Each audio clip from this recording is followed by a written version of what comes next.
यूं तो आज के दौर में आपके कई संत गुरु और बाबा देखे होंगे आप लोगों ने, जो बड़ी बड़ी गाड़ियों में आते जाते हैं, कथा के लिए मुंह मांगी कीमत वसूलते हैं। लेकिन आज हम आपको एक ऐसे संत से मिलवाने जा रहे हैं जो वाकई में एक तपस्वी हैं। इन्होंने नर्मदा नदी के संरक्षण के लिए 21 महीने से अन्न का एक कतरा नहीं खाया।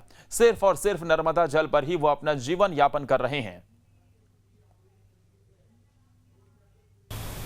हम कहते हैं, सरकार कहती है, समाज कहता है कि जल ही जीवन है, मगर जल को जीवन कितने लोग बना पाते हैं। आज हम आपको ऐसे गुरुजी से मिलाने जा रहे हैं जो अपने जीवन का व्यापन सिर्फ और सिर्फ जल से ही कर रहे हैं, जिनकी तारीफ़ या जो काम वो कर रहे हैं उसकी सराहना खुद प्रधानमंत्री नरेंद्र मोदी भी कर चुके हैं। समर्थ गुरुजी हमारे साथ हैं, उनसे बातचीत करते हैं। गुरुजी, न्यूज़ स्टेट पर आपका बहुत स्वागत है। और हमने इससे पहले कभी नहीं ऐसा कोई शख्स देखा जो 21 माह से जिसने सिर्फ और सिर्फ नर्मदा का जल ग्रहण किया हो और वो जीवित भी हो। ये वाकई में एक मिरेकल है। किस तरह से आप अपना जीवन यापन कर रहे हैं और क्या आपका लक्ष्य है? हमारे भारतीय दर्शन में, हमारी संस्कृति में हम नदियों को माँ कहते हैं और जल ही जीवन है।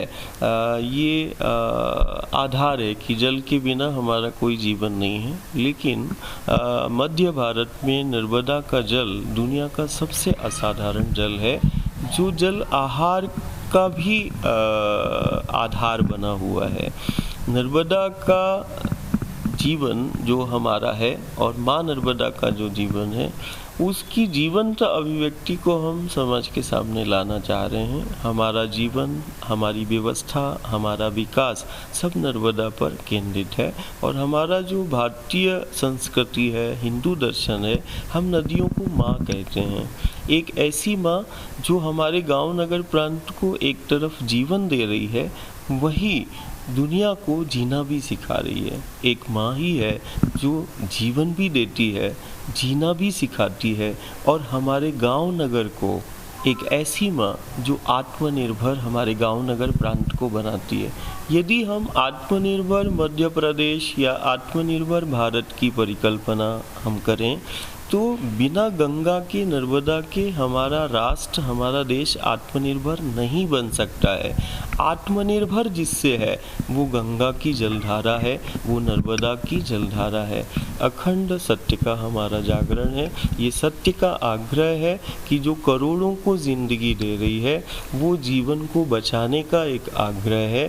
जीवन को सबसे बेहतर और सबसे अच्छा जीने का वो राह का ये व्रत है।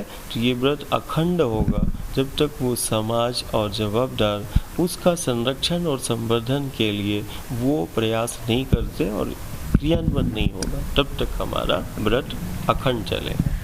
तो गुरुजी का ये व्रत अखंड रहेगा।